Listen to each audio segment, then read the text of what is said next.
Welcome back, and today we're gonna be playing out the SU-34, and to do this thing completely justice, we're gonna take a look at it in the Hangar first, because this thing has such a diverse loadout that it will make Twitter jealous. So take a look here. For the autopylon, we can only carry the R-73. So this is a bit of a brainless pick. You can opt not to pick him. I don't really see why you wouldn't. It does not get an HMD, and this does hamper the R-73 a little bit, but they are still a fantastic missile that you need to be wary of if you're fighting it, and you also need to be wary of that you have it. If you get a lock with this thing, if you can radar slave it with the ACM box for example, this thing can still be positively nasty. Then the second pylon is still for anti-air duties. I'm gonna be opting for R-27 ETs today.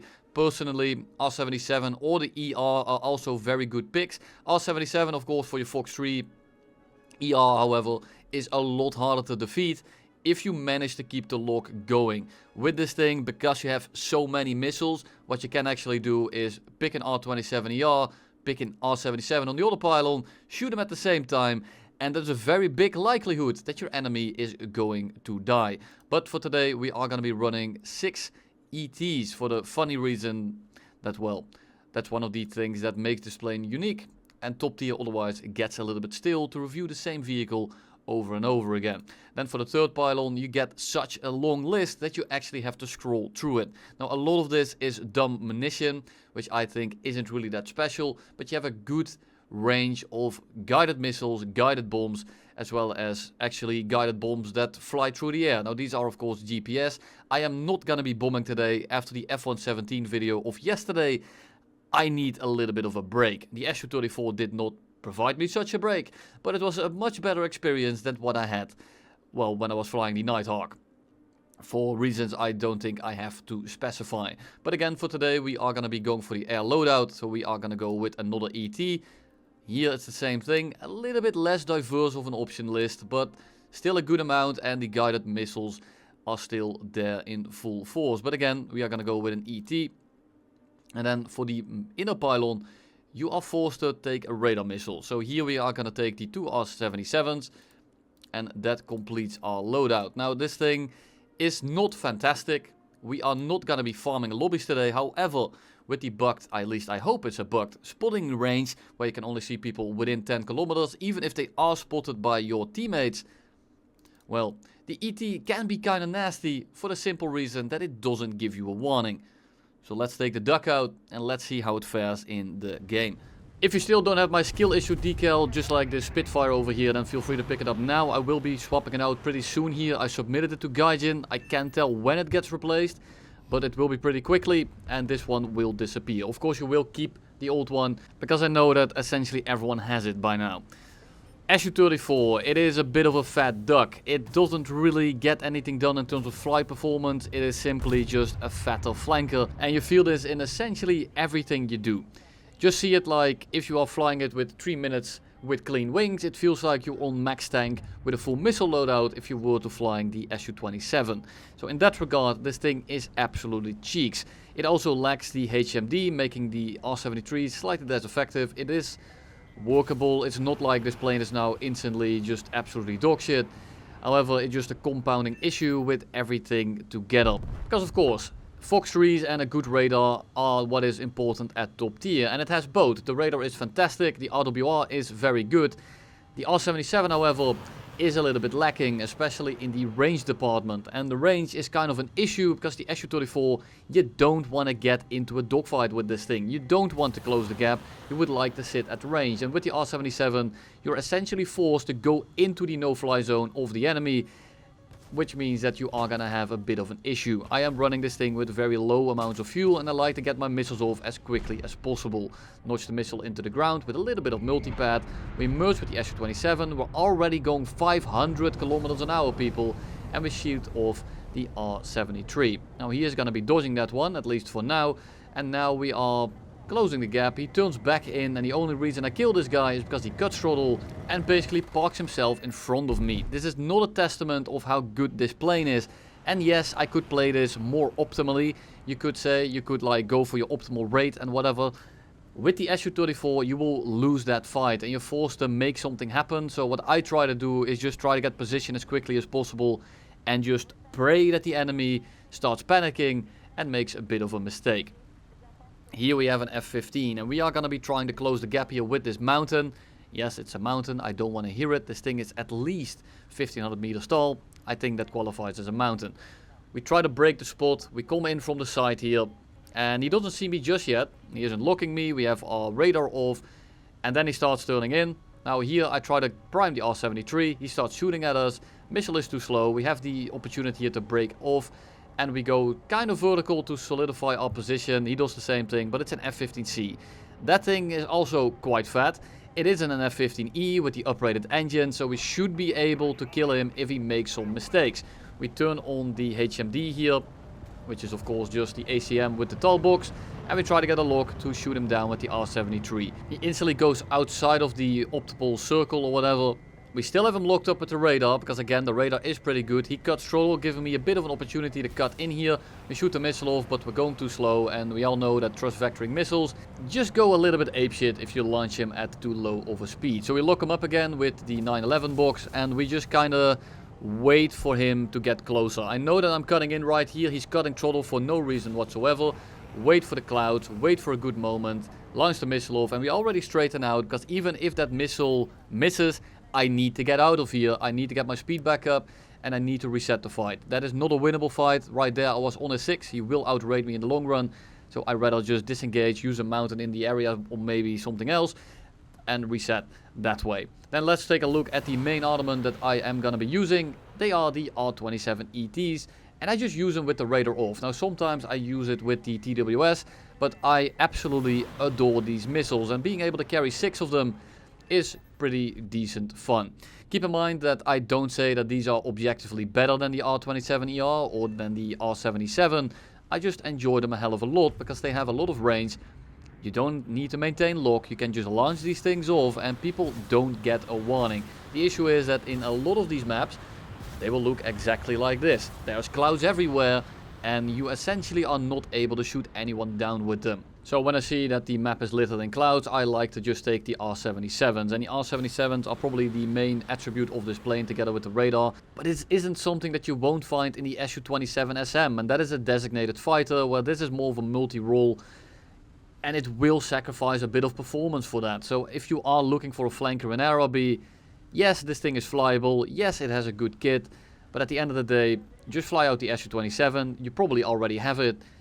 And if you don't, grind that out instead, because I doubt that you got this thing before you got the SU-27. Now if you are a designated ground RB player or ground sim player, yeah, this is pretty decent. It is a very welcome addition, but you know, that is not what we are covering on this channel in the slightest. So how do we fly this thing? Well, I try to keep a little bit of altitude, give the R-77 slightly more range, and then I try to cut back in and come in from the side like right here. Now you can tell that everyone gets spotted at exactly 10 kilometers.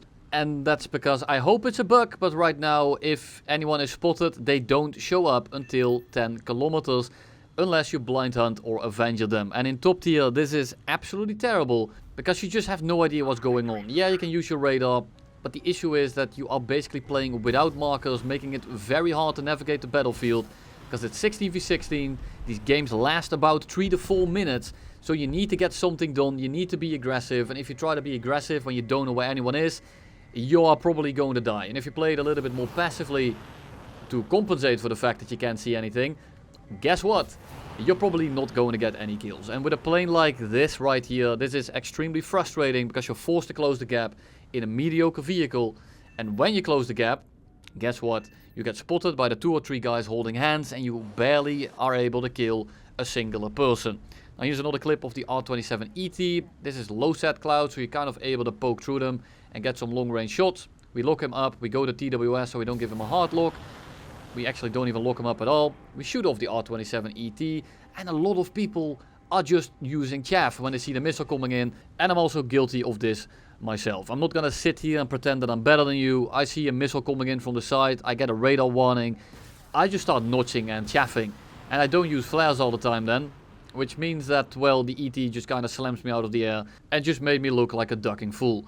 So here we are, we shoot off 2 R-77s. Let's take a look at the actual gameplay loop of this thing, especially with the limited spotting right now. I shoot off 2 R-77s, I break off, I start notching, the missile is rather close, but they are pretty far away, so I think I'm just able to actually go cold here and not risk it at all. I don't know where the missile is exactly, so it's pretty hard to notch here. It can be coming from high, it can be coming from low, so I want to make sure that I just don't get hit by it.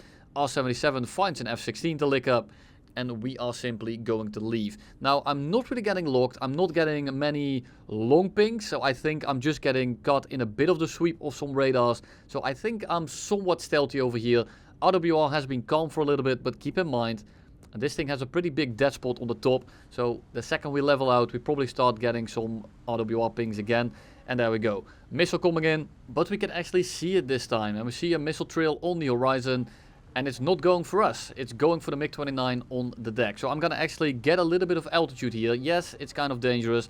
F-14 also shooting at the MiG-29, and due to this spotting, they probably don't know I'm here just yet. F-14 goes down, F-16 shows up. So I'm gonna try to lock him down with the R-27 ET. Not able to close the gap in time. We get a lock at like 3 kilometers, so I switch on over to TWS, Radar slave it on the R-73, and we get a pretty easy kill because he's probably not even looking behind him since he's so occupied with chasing down the MiG-29.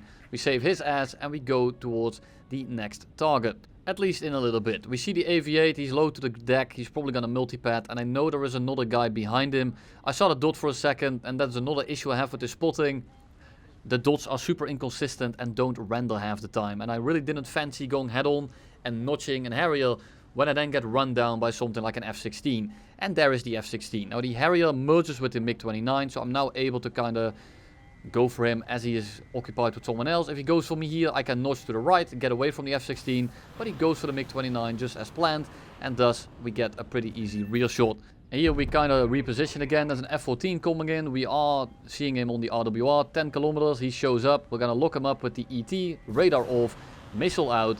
And if that's an F-14A and he doesn't flare it properly, he's going to be dead. It's one of the hottest planes in the game. He has no idea that I'm shooting at him.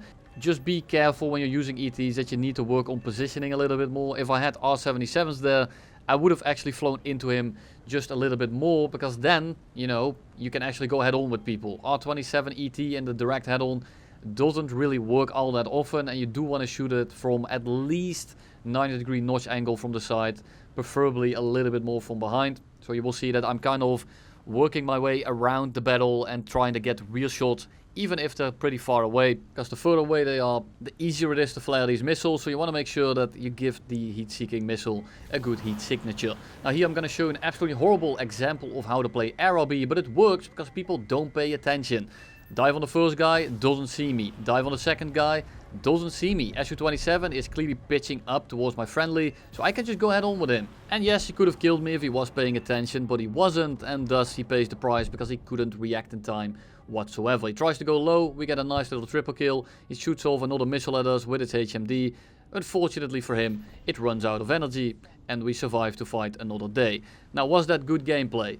Hell no. You know, in fact, I think that is a terrible example of how to play RRB, because I could have been killed like twice, maybe 3 times in that engagement. Unfortunately, that's how you have to play right now. You can't really play super safe. With this spotting, if you don't take risk, you're going to get absolutely no kills in a plane like this. So you can see that today I'm playing it awfully suicidally, and I died a lot more than I normally do. It's to compensate. I'm trying to get footage for you guys, so I will play it a little bit more aggressively if it means that I can sometimes get a nice little fight. Here we are at a little bit of a higher altitude, missile coming in, extremely hard to notch from these angles, but we managed to do it just in time.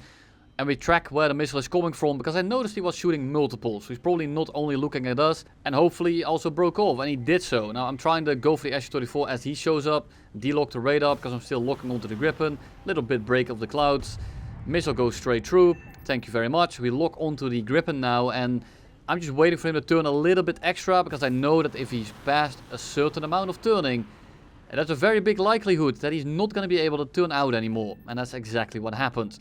He goes down straight into the ground, and then we go into the next game.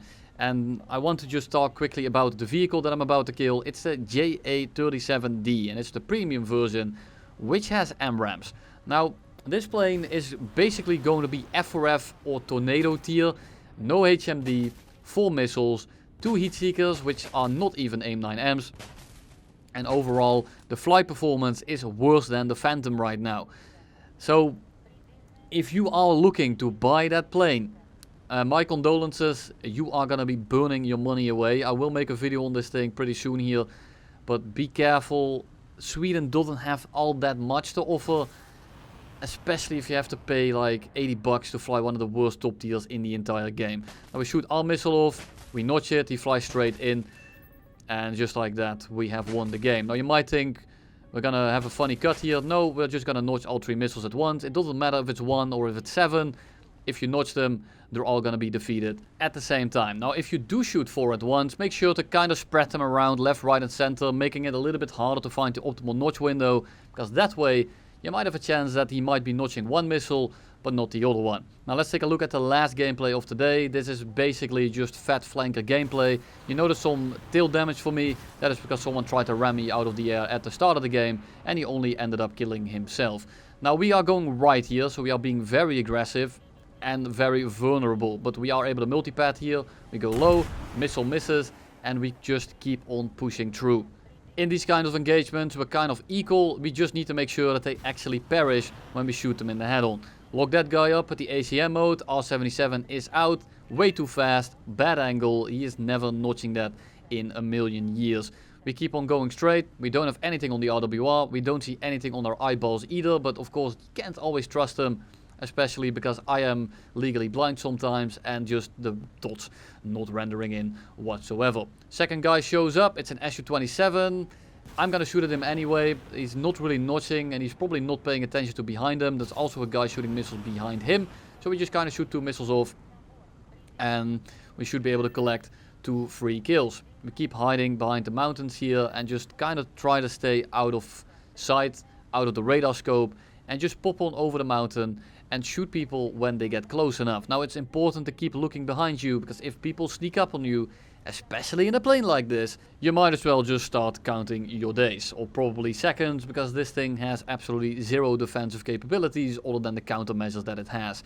Now we see an F-14 in front of us, we have him on the TWS, but I'm not sure if that is the A4B or if it's actually an F-14, so I'm not going to be firing just yet. We only have a few R77s left, because we are carrying the actual loadout that you should carry in this plane now. And I'm not really sure what to go for. I'm just kind of lost in the sauce right now. I'm flying in the middle. We almost launch on him, but he's way too slow. We hold fire for a little bit, and it turns out to be a bot. Now we notice that there is some contrails on the other side of the map. They're all at, let's say 5 kilometers, 5.5. They're just in that control area. We see missiles come out. Missiles get spotted. That has a very long burn time, so it's probably going to be something with either Fokker 90s or perhaps something with a Phoenix. And you know that is, of course, an F-14. We get a little bit of altitude here to loft the missile. A slight amount just makes it a little bit more likely to hit, because it won't get stuck on terrain as much. Now, I'm not sure what this guy was thinking about, but he only started turning out when the missile was already in its asshole, or perhaps down his throat. So he just dies without any retaliation. Second missile coming in, also very long burn time. Looks to be something like an F-14. Multi-padded into the ground. Pitch up a little bit, launch the missile over the terrain and dive straight back into the terrain ourselves.